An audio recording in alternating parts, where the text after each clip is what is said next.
తెలంగాణ రాష్ట్రంలో హోంశాఖ ఎంత అద్భుతంగా పనిచేస్తుందో ఒక వీడియో మీకు చూపెడతాను. ఎందుకు ఈ విషయం గురించి ఇప్పుడు మాట్లాడుతున్నా అంటే తెలంగాణ రాష్ట్రంలో హోంశాఖ అనే శాఖ మరి రేవంత్ రెడ్డి దగ్గరనే ఉంది. రేవంత్ రెడ్డి ఆ హోంశాఖకు సంబంధించినటువంటి మంత్రిత్వ బాధ్యతలు చేపడతా ఉన్నారు. రాష్ట్రంలో 2 ఏళ్ల కాలంగా చాలా దారుణాలు జరిగినాయి, చాలా వరకు ఘోరాలు జరిగినాయి, హత్యలు జరిగినాయి, రేపులు జరిగినాయి. అదేవిధంగా లా అండ్ ఆర్డర్ కూడా పలు సందర్భాల్లో దెబ్బతింది. కానీ ఇప్పటి వరకు రేవంత్ రెడ్డి ఆ హోంశాఖకు మంత్రిని నియమించట్లేదు. మరి సమర్థులు లేరా, లేకపోతే ఈయన దగ్గరనే ఉంచుకోవాలని ఇంటెన్షన్ తోటి ఉంచుకుంటున్నాడా, లేకపోతే ఇంకేమన్నా కారణాలు ఉన్నాయో తెలియదు. కానీ తెలంగాణ రాష్ట్రంలో పోలీస్ వ్యవస్థ అంతా కూడా చిన్న భిన్నం అయిపోతూ ఉంది, చాలా వరకు విమర్శలు ఎదుర్కొంటూ ఉంది. ఎందుకు విషయం చెప్తా ఉన్నానంటే వరంగల్ జిల్లాలో ఒక ఘటన జరిగింది. ఆ ఒక్క ఘటన ఇప్పుడు సోషల్ మీడియాలో చాలా వరకు వైరల్ అవుతూ ఉంది. మరి అసలు ఆ వీడియోలో ఏముంది అనేది కూడా మీకు ఒకసారి చూపించే ప్రయత్నం చేస్తాను. ఇక్కడ చూడొచ్చు, వరంగల్ జిల్లాలో మరి ఒక పోలీసులకు సంబంధించినటువంటి పెట్రోలింగ్ బైకు, ఆ బైకును ఒక వ్యక్తి, ఇక్కడ ఆ వ్యక్తి కూడా ప్రైవేట్ వ్యక్తి, అంటే పోలీస్ సంబంధించినటువంటి వ్యక్తి కాదు, ఇతర వ్యక్తి పోలీసులకు సంబంధించినటువంటి పెట్రోలింగ్ బైక్ మీద ర్యాపిడో కొడుతున్నటువంటి తీరు ఈ వీడియోలో కనబడుతూ ఉంది. దానికి సంబంధించి కూడా ఒకసారి పూర్తిగా ప్లే చేసే ప్రయత్నం చేస్తాను. ఆ తర్వాత దానికి సంబంధించినటువంటి వివరాలంతా కూడా మీకు చెప్పే ప్రయత్నం చేస్తాను. ఒకసారి వీడియో చూడండి. ఒకసారి వీడియోకి సంబంధించినటువంటి సంభాషణ కూడా మొత్తం ఒకసారి వినే ప్రయత్నం చేయండి. 4147 ఇక్కడ కనబడుతుంది కదా క్లారిటీగా, TS09PC2795 అనే నెంబర్ ప్లేట్ ఉన్నటువంటి హీరో గ్లామర్ బైక్ మీద మరి ఒక వ్యక్తి ర్యాపిడో కొడుతూ ఉన్నాడంట. రాష్ట్రంలో చాలా వరకు ఈ పీసీ అనేటి, అంటే పీ లెటర్తో స్టార్ట్ అయ్యేటువంటి వెహికల్స్ అన్నీ కూడా పోలీస్ శాఖకు సంబంధించినటువంటి వెహికల్సే. అంటే దానికి సాక్ష్యమే ఇదని చెప్పుకోవచ్చు, నెంబర్ ప్లేట్ అని చెప్పుకోవచ్చు.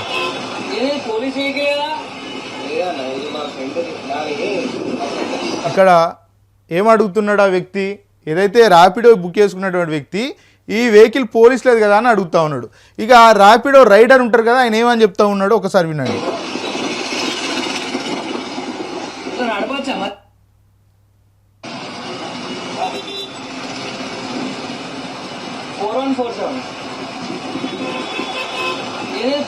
విన్నర్ కదా, ఆ ర్యాపిడో బుక్ చేసుకున్న తర్వాత ఆ వెహికల్ వస్తుంది, అదైతే మనం బుక్ చేసుకున్నటువంటి బైక్ వస్తుంది. బైక్ వచ్చిన తర్వాత మనకు వచ్చినటువంటి కోడ్ ఉంటుంది, ఆ కోడ్ చెప్తేనే యాక్సెప్టెన్స్ ఉంటుంది. ఆ తర్వాత వాళ్ళు ఆ రైడ్ను మూవ్ చేసేటువంటి అవకాశాలు ఉంటాయి. దాంట్లో భాగంగానే ఏదైతే బుక్ చేసుకున్నటువంటి వ్యక్తి తన కోడ్ను ఏదైతే ర్యాపిడోకి సంబంధించినటువంటి ఏదైతే రైడర్ ఉంటారో ఆ రైడర్కు మరి చెప్పినటువంటి పరిస్థితి కనబడతాం. అడుగుతున్నాడు, పోలీస్ వెహికల్ కదా అని అడుగుతా ఉన్నాడు. లేదన్నా మా ఫ్రెండ్ దాని ఏదైతే రైడర్ చెప్తా ఉన్నాడు. లేదన్నా నా బైక్ మా ఫ్రెండ్ పట్టుకెళ్ళిండు, మా ఫ్రెండ్ బైక్ నేను పట్టుకొచ్చిన అని ఆ వ్యక్తి చెప్తా ఉన్నాడు.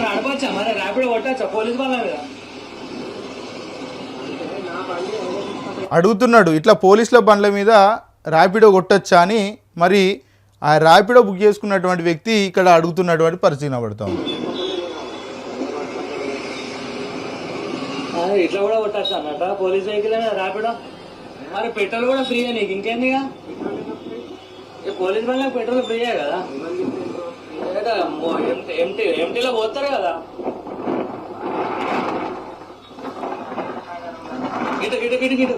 ఇక్కడ ఒకసారి మీరు చాలా క్లారిటీగా అబ్జర్వ్ చేయండి, ఆ బైక్ నడిపేటువంటి వ్యక్తి హెల్మెట్ కూడా ధరించలేదు. ఒక పోలీస్ వెహికల్, పోలీసులకు సంబంధించినటువంటి పెట్రోలింగ్ బైక్, అది నడిపేటువంటి వ్యక్తి ఖచ్చితంగా హెల్మెట్ పెట్టుకోవాలని ఒక రూల్ ఉంది. మరి అక్కడ ఆ రూల్స్ను కూడా ఉల్లంఘించినటువంటి పరిస్థితి కనబడతా ఉంది.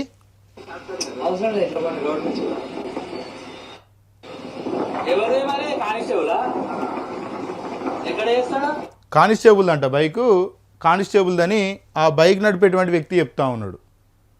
ఈ బైక్ అనేది కానిస్టేబుల్ బైక్ అని స్వయంగా బైక్ నడిపేటువంటి వ్యక్తి చెప్తా ఉన్నాడు. ఏ టౌన్లో? ఎక్కడ చేస్తాడు ఆ వ్యక్తి, ఆ కానిస్టేబుల్ ఎక్కడ చేస్తాడని ఆ వెనకాల కూర్చున్నటువంటి వినియోగదారుడు అడుగుతూ ఉంటే వరంగల్లోనే చేస్తాడని చెప్తా ఉన్నాడు. అదేవిధంగా ఆ? టూ టౌనా? వరంగల్లో టూ టౌన్ ఎక్కడిది? ఇప్పుడు వరంగల్లో అని చెప్తా ఉన్నాడు. వరంగల్ ఏ పోలీస్ స్టేషన్ అని అడిగితే 2 టౌన్ అని చెప్తా ఉన్నాడు. అంటే ఇక్కడే అనుమానం కలుగుతూ ఉంది. మరి ఆ వెహికల్ నిజంగానే ఆ కానిస్టేబుల్ ఫ్రెండ్ పట్టుకొని వచ్చినా లేకపోతే ఆ వెహికల్ దొంగలింపబడింది అనే అనుమానం కూడా కలుగుతూ ఉంది.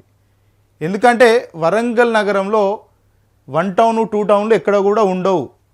ఆ ఏరియాను బేస్ చేసుకొని ఆ పోలీస్ స్టేషన్ పేర్లు పెట్టినటువంటి పరిస్థితి ఉంటుంది. ఉదాహరణకు చెప్పుకోవచ్చు కాజుపేట కావచ్చు, అదేవిధంగా ఆ వరంగల్ ప్రాంతంలో ఉన్నటువంటి పేర్లు ఏవైతే ఆ ప్రాంతానికి సంబంధించినటువంటి పేర్లతోటి మట్టెవాడ కావచ్చు ఇతర పేర్లతోటి అక్కడ పోలీస్ స్టేషన్లు ఉంటాయి. వాటితో మాత్రమే అక్కడ పోలీస్ స్టేషన్ పిలుస్తూ ఉంటుంది తప్ప ఎక్కడ కూడా వరంగల్లో 1 town 2 town rural police station ఆ విధంగా ఎక్కడ కూడా ఉండదంటూ కూడా మరి వెనకాల కూర్చున్నటువంటి వ్యక్తే చెప్తా ఉన్నటువంటి పరిస్థితి కనబడుతూ ఉంది. వరంగల్లో టూ టౌన్ ఎక్కడ?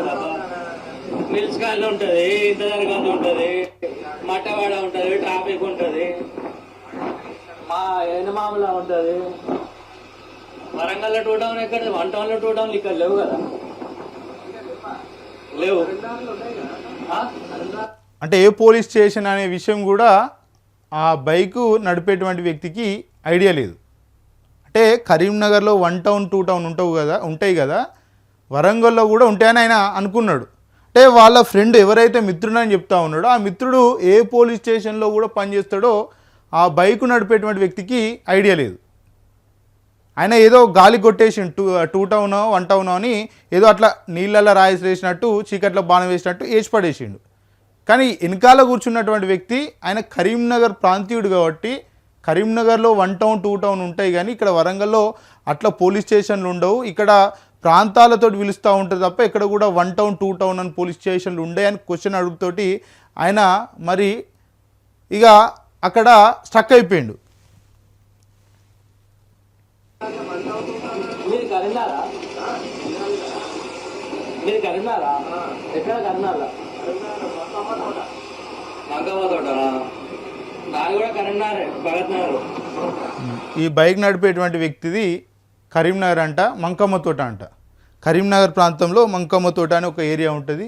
ఆ మంకమ్మ తోటలో అక్కడ 2 టౌన్ పోలీస్ స్టేషన్ ఉంటుంది, అందరికీ తెలిసిన విషయమే. అయితే ఈయన ఏంటంటే అక్కడ 2 టౌన్ ఉన్నట్టు ఇక్కడ వరంగల్లో కూడా 2 టౌన్ ఉంటుందని ఏదో చీకట్లో బాణం వేసిండు. కాకపోతే వెనకాల కూర్చున్నటువంటి వ్యక్తికి అక్కడ ఉన్నటువంటి ప్రాంతం మీద అవగాహన ఉన్నది కాబట్టి ఆయన దాన్ని ఖండించిండి. ఇక్కడ అలాంటి పోలీస్ స్టేషన్లు ఉండే కదా అని చెప్పిండు. వాస్తవంగా మరి ఇక్కడ చూడొచ్చు, ఒకసారి మీకు ఒకసారి క్లారిటీగా వివరించే ప్రయత్నం చేస్తాను. ఇప్పుడు ఇక్కడ అందరికీ అర్థమయ్యే విషయం ఏంటంటే, అందరు కూడా అర్థం చేసుకోవాల్సిన విషయం ఏంటంటే ఇక్కడ ఈ వెహికల్ ఏదైతుందో ఈ వెహికల్ ఇక్కడ మంచిగా చూడండి. ఈ వెహికల్ అనేది పోలీసులకు సంబంధించినటువంటి వెహికల్ అనేది చాలా స్పష్టంగా అర్థమవుతూ ఉంది. ఎందుకంటే ఇక్కడ పి అని ఉన్నదంటే ఖచ్చితంగా పోలీసులకు సంబంధించినటువంటి వెహికలే, దాంట్లో ఎలాంటి సందేహం లేదు. కానీ కొన్ని సందర్భాల్లో ఎవరికైనా వచ్చి ఉండొచ్చు, చాలా అవకాశాలు తక్కువ. ఎందుకంటే పి అనేది పోలీసులకు కేటాయిస్తారు, జెడ్ అనేది ఆర్టీసీ కేటాయిస్తారు. ఇది పర్టికులర్గా అందరికీ తెలిసిన విషయమే. పీసీ అని ఉన్నదంటే ఖచ్చితంగా పోలీస్ కానిస్టేబుల్కి సంబంధించినటువంటి పెట్రోలింగ్ బైక్ అని చాలా స్పష్టంగా అర్థమవుతుంది. ఈ పీసీ అనే ఉండేటువంటి ఏదైతే డిజిట్స్ ఉంటాయో ఇవన్నీ కూడా పోలీసులకు సంబంధించినటువంటి వెహికల్ అనేది చాలా స్పష్టంగా అర్థమవుతూ ఉంది. మరి ఇక్కడ ఈ గ్లామర్ బైక్ ఒకసారి చూస్తే అర్థమవుతూ ఉంది, తాళ్ళతోటి కట్టిరాయి. ఇక్కడ తాళ్ళతోటి బైక్ను కట్టేసినటువంటి పరిస్థితి కనబడుతుంది. అంటే ఎందుకంటే ఈ బంపర్ ఇవి ఏవైతే ఈ టెయిల్ ల్యాంప్ ఉంటుందో ఈ టెయిల్ ల్యాంప్ ఊడిపోతుందని మరి తాళ్ళతోటి కట్టారు. ఇంకా దారుణమైన విషయం ఏంటంటే ఒకసారి ఇంకొక విషయం కూడా మీకు చెప్పే ప్రయత్నం చేస్తాను. తెలంగాణ రాష్ట్రంలో మరి ఎవరన్నా రోడ్ల మీద ఎక్కడన్నా కూడా లాస్ట్కు చివరాఖరికి గ్రామాల్లో రైతులు వాళ్ళ పంట పొలాల వద్దకు వెళ్ళినప్పుడు ఆ పంట పొలాల వద్ద కూడా ఫోటోలు కొడుతున్నారట. ఎందుకంటే పోలీసులకు అదొక ప్రెజర్ ఉంది, పోలీసులను తప్పు పట్టడం. అక్కడ పోలీసులకు టార్గెట్లు పెడతా ఉన్నారు. పోలీసులకు మీరు ఫోటోలు కొట్టాలి, చలాన్లు వేయాలని టార్గెట్లు పెట్టినప్పుడు వాళ్ళు ఏం చేస్తున్నారంటే రూరల్ ప్రాంతాల్లో చాలా వరకు కూడా పొలాలకు వెళ్ళేటువంటి రైతుల హెల్మెట్లు పెట్టుకోలేదని వాళ్ళ ఫోటోలు కొట్టి వాళ్ళకి చలాన్లు ఇస్తూ ఉన్నారు. అదేవిధంగా ఆటో డ్రైవర్ని ఎంత ఇబ్బంది పెడుతున్నారో అందరికీ తెలిసిందే. ఇట్లా రోడ్డు మీద హెల్మెట్ ఇట్లా వర్షం వచ్చిందని పర్టికులర్గా మాకే అనుభవం, అది ఎవరికో కాదు, మేమే వర్షం పడి ఆ హెల్మెట్ మొత్తం కూడా తడిచిపోయింది, పెట్టుకోలేనటువంటి పరిస్థితులు ఉన్నప్పుడు కాసేపు ఇట్లా తీసి ఇట్లా పెట్టి ఇట్లా జస్ట్ మూవ్ అయినప్పుడు అక్కడ ఉన్నటువంటి కానిస్టేబుల్ ఫోటో కొట్టిండు. అది చలాన్ పడింది. చలాను 200 చిల్లర ఎంత పడ్డది. కానీ పోలీసులకు సంబంధించినటువంటి వెహికల్ వాళ్ళకు మరి ఇన్ఫర్మేషన్ ఉందా లేకపోతే దొంగలించి పడిందా అనేది తెలియదు. ఆ దొంగతనం చేసిన వ్యక్తి అనేది కూడా ఇప్పటివరకు ఎలాంటి క్లారిటీ లేదు. కాకపోతే అక్కడ ఒక పోలీసులకు సంబంధించినటువంటి వెహికల్ ఇతర వ్యక్తి ప్రైవేట్ వ్యక్తి ఆ బైక్ను తీసుకొని వెళ్తూ ఉన్నాడు, అది కూడా హెల్మెట్ పెట్టుకోలేదు. ఇక్కడ పోలీసులకు సంబంధించిన వెహికల్ ఇతరులు ఎవరు కూడా వాడనీకి లేదు. అదేవిధంగా ఎందుకు వాడనీకి లేదంటే ఆ పోలీస్ బైక్ తీసుకొని ఎక్కడికన్నా వెళ్ళి ఎవరినైనా బెదిరించేటువంటి అవకాశాలు ఉంటాయి. అదేవిధంగా ఎవరి దగ్గరనైనా డబ్బులు వసూలు చేసేటువంటి అవకాశాలు ఉంటాయి. వాళ్ళ స్వార్థ ప్రయోజనాల కోసం ఆ పోలీస్ వెహికల్ని ఎంతనైనా వాడుకునేటువంటి అవకాశాలు ఉంటాయి. కాబట్టి ఎవరు కూడా వాడుకునేటువంటి అవకాశం ఎక్కడ కూడా ఉండదు. అదేవిధంగా నెంబర్ 2, హెల్మెట్ లేకుండా ప్రయాణిస్తూ ఉన్నాడు. ఎవరన్నా ఇంకెవరన్నా హెల్మెట్ లేకుండా రోడ్ల మీద తిరిగితే వాళ్ళ మీద చలాన్ల భారం ఏ విధంగా మోపుతారో అందరికీ తెలిసింది. నెంబర్ 3 ఏంటంటే పోలీసులకు సంబంధించినటువంటి సొమ్ము, అది ప్రభుత్వానికి సంబంధించినటువంటి సొమ్ము. దాంతో మరి ఈ విధంగా ప్రైవేట్ బిజినెస్లకు వాడుకుంటూ ఉంటే మరి హన్మకొండకు సంబంధించినటువంటి పోలీసులు కావచ్చు, వరంగల్ కమిషనరేట్కి సంబంధించినటువంటి పోలీసులు కావచ్చు, అదేవిధంగా తెలంగాణకు సంబంధించినటువంటి పోలీస్ శాఖ ఏం చేస్తూ ఉందో అర్థం కానటువంటి పరిస్థితి కనబడుతూ ఉంది. అంటే ఇక్కడ ఈ ఒక్క వీడియో బయటపడ్డది, కానీ బయటపడినటువంటి ఇంకా అవకతవకలు ఎన్నో ఉన్నాయి. రాష్ట్రంలో చాలా వరకు ఎన్నో అవకతవకలు ఉన్నాయి. కానీ కేవలం ఇది బయటపడడం వల్ల పోలీసుల వెహికల్స్ను ఏ విధంగా వాడుతున్నారు అనేది కూడా మనకు కళ్ళ గట్టినట్టు కనబడుతూ ఉంది. ఒకసారి మరి ఈ వ్యక్తి ఏం చేసిండు, హెల్మెట్ లేకుండా బండి నడుపుతూ ఉన్నాడు. మరి ఫైనల్ ఏమన్నా వేసిరా ఒకసారి చూసే ప్రయత్నం చేద్దాం. ఎందుకంటే ఈ న్యాయ వ్యవస్థ అనేది అందరికీ సమానంగా పనిచేయాలి. లా అండ్ ఆర్డర్ కానీ ఏదైనా కూడా ఖచ్చితంగా అందరి పట్ల సమానంగా సానుకూలంగా అందరి పట్ల ఎలాంటి తారతమ్యాలు లేకుండా వివరించాలి. ఎవరు పోయినా కూడా ఖచ్చితంగా చలాన్ వేయాల్సినటువంటి పరిస్థితి ఉంటుంది. ఇప్పుడు చాలా సందర్భాల్లో చూస్తూ ఉన్నాం, చాలామంది కొంత అంటే పోలీసులు హెల్మెట్లు పెట్టుకోకుండా రోడ్ల మీద బైకులు పట్టుకొని పోతూ ఉంటే కొంతమంది సోషల్ మీడియాలో పెట్టి దాన్ని మొత్తం కూడా వైరల్ చేస్తూ ఉన్నారు. న్యాయం మీకేనా, న్యాయం అన్యాయం అనేది మాకేనా, మీకు కూడా ఉండాలి కదా, మీకు కూడా చర్యలు ఉండాలి కానీ చాలామంది సోషల్ మీడియాలో పెడతా ఉన్నారు. ఇప్పుడు పోలీసులు కూడా బయటికి హెల్మెట్ లేకుండా బయటికి వెళ్ళాలంటే వాళ్ళు కూడా చాలా వరకు భయపడతా ఉన్నారు. ఎందుకంటే మమ్మల్ని ఎవరు ఎక్కడ వీడియో తీసి సోషల్ మీడియాలో అప్లోడ్ చేస్తారో, దాన్ని మొత్తం వైరల్ చేస్తారో అనే భయంతో ఇప్పుడు పోలీసులు కూడా హెల్మెట్ లేకుండా బయటికి వెళ్ళాలంటే చాలా వరకు భయపడతా ఉన్నారు. వాళ్ళంతా కూడా పోలీస్ కానిస్టేబుల్ కావచ్చు, పోలీసులు ఎవరైనా కూడా హెల్మెట్ లేకుండా అసలు కూడా ఎక్కడ కూడా బయటికి వెళ్ళట్లేదు. ఇది వాస్తవం. ఎందుకంటే ఆ విధంగా చర్యలు ఉన్నాయి కాబట్టి ఖచ్చితంగా వాళ్ళు హెల్మెట్లు పెడతా ఉన్నారు. కానీ ఇంత నడి రోడ్డు మీద ఒక వ్యక్తి పోలీసులకు సంబంధించినటువంటి బైకుని తీసుకొని వితౌట్ హెల్మెట్, ఆ పైగా దాంతో ర్యాపిడో కొడతా ఉన్నాడు. గవర్నమెంట్ సొమ్ముతో ర్యాపిడో కొడతా ఉన్నారు. మరి అక్కడ వరంగల్ జిల్లాకు సంబంధించినటువంటి పోలీసులు ఏం చేస్తూ ఉన్నారో ఇప్పటికి కూడా మరి అర్థమవుతలేదు. దీనికి సంబంధించి మరి చలాన్ వేసిరా వేయలేదా, మరి ఏంది కథ, మరి ఇచ్చినటువంటి కానిస్టేబుల్ ఎవరు, ఎందుకు ఇచ్చిర్రు, మరి ఏందనేది ఒకసారి చూద్దాం. మరి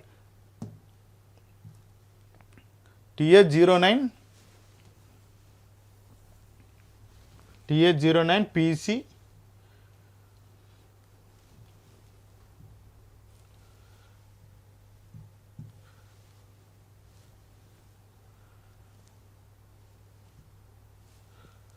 లైవ్లో చూపెడుతున్నా. దీనికి పడ్డదా పర్లేదా మరి చలాన్లు అనేది ఒకసారి మీ అందరు కూడా లైవ్లో చూపెట్టే ప్రయత్నం చేస్తున్నాను. ఎందుకంటే మళ్ళీ అది ఫేక్ అనో లేకపోతే ఇంకో రకంగానో మీరు మళ్ళీ నెగిటివ్ కామెంట్స్ పెట్టేటువంటి అవకాశాలు కూడా ఉంటాయి. ఎందుకంటే ఈ మధ్య కాలంలో చాలా చూస్తున్నాం. ఎందుకంటే మొన్న జరిగినటువంటి కామారెడ్డికి సంబంధించినటువంటి ఎస్ఐ ప్రవర్తించినటువంటి తీరును చూపెట్టినందుకే చేస్తే తప్పేందని కూడా దాన్ని మరి మద్దతు తెలిపేటువంటి వ్యక్తులు కూడా ఉన్నారు. అంటే తెలంగాణ రాష్ట్రంలో కావచ్చు, భారతదేశంలో కావచ్చు, పోలీసులు తప్పు చేస్తే కూడా దాన్ని చూపెడితే కూడా తప్పు అనేటువంటి వ్యక్తులు కూడా మరి ఉన్నారు. కాబట్టి ఖచ్చితంగా లైవ్లో చూపెట్టే ప్రయత్నం చేస్తూ ఉన్నాయి. ఎందుకంటే ఆ చలాను మరి వేసిర్రా వేయలేదా, పోలీసుల నిర్లక్ష్యం ఎంత ఉన్నది అనేది కూడా మనకు తెలియాలి. చట్టాలు అయితే అందరికి కూడా సమానమే కాబట్టి సరే టెక్నికల్గా సపోర్ట్ చేస్తలేదు కాబట్టి నా ఫోన్లో చూపెట్టే ప్రయత్నం చేస్తాను. ఒకసారి చూడండి ఇక్కడ, ఇగో ఈ నెంబర్ ఇదే TH09PC2795 నెంబర్ తోటి. మరి దీంట్లో హెల్మెట్ లేకుండా బైక్ నడుపుతూ ఉన్నాడు కాబట్టి, అది కూడా రూల్స్కి విరుద్ధంగా రోడ్ల మీద పోలీసులకు సంబంధించినటువంటి బైక్ మీద ర్యాపిడో కొడుతూ ఉన్నాడు కాబట్టి, మరి దాని మీద ఏమన్నా చలాన్లు ఉన్నాయా? ఎందుకంటే రోడ్ల మీద ఎవ్వరు కూడా హెల్మెట్ లేకుండా బండి నడిపితే ఫోటోలు కొడుతూ ఉన్నారు, వాళ్ళకి ఫైన్లు వేస్తూ ఉన్నారు. మరి ఈ బైక్ మీద కూడా అక్కడ ఉన్నటువంటి వ్యక్తి హెల్మెట్ లేకుండానే బైక్ నడుపుతూ ఉన్నాడు, ర్యాపిడో కొడుతూ ఉన్నారు. అంత స్వేచ్ఛగా, అంత ఓపెన్గా హెల్మెట్ లేకుండా బైక్ మీద ఇష్టానుసారంగా ర్యాపిడో కొడుతూ ఉన్నాడు. మరి ఆ బైక్ ఏమన్నా చలాన్లు పడ్డాయి అంటే ₹1 చలాన్ కూడా పడినటువంటి పరిస్థితి కనబడుతుంది. No pending challans. మీరు కూడా చూడండి ఇక్కడ నెంబర్ TH09PC2795 నెంబర్ మీద చలాన్లు చూస్తే అసలు పెండింగ్లో చలాన్లు లేవని చూపెడతా ఉంది. అంటే వీళ్ళకు ఎక్కడ కూడా మరి ఫైన్లు వేసినటువంటి పరిస్థితి లేదు. సో మరి ఇక్కడ చాలా అనుమానాలు కలుగుతూ ఉన్నాయి. నిజంగానే ఇక్కడ ఉన్నటువంటి వ్యక్తి మరి ఆ కానిస్టేబుల్కి సంబంధించినటువంటి మిత్రుడా, లేకపోతే దొంగతనం చేశాడా వెహికల్ని అనేది ఇప్పటివరకు ఎలాంటి స్పష్టత లేదు. మరి పోలీసులు దీని మీద రియాక్ట్ అయ్యి మరి నిజంగా జరిగింది ఏంది అనేది ప్రజలకు చెప్తే ప్రజలు కూడా పోలీసులను నమ్మేటువంటి అవకాశాలు ఉంటాయి. ఇక్కడ ఆ బైక్ ఏదైతే గ్లామర్ బైక్ ఉందో, ఆ గ్లామర్ బైకు ఆ కానిస్టేబుల్ జేబులో నుంచి డబ్బులు తీసుకున్నటువంటి బైక్ కాదు.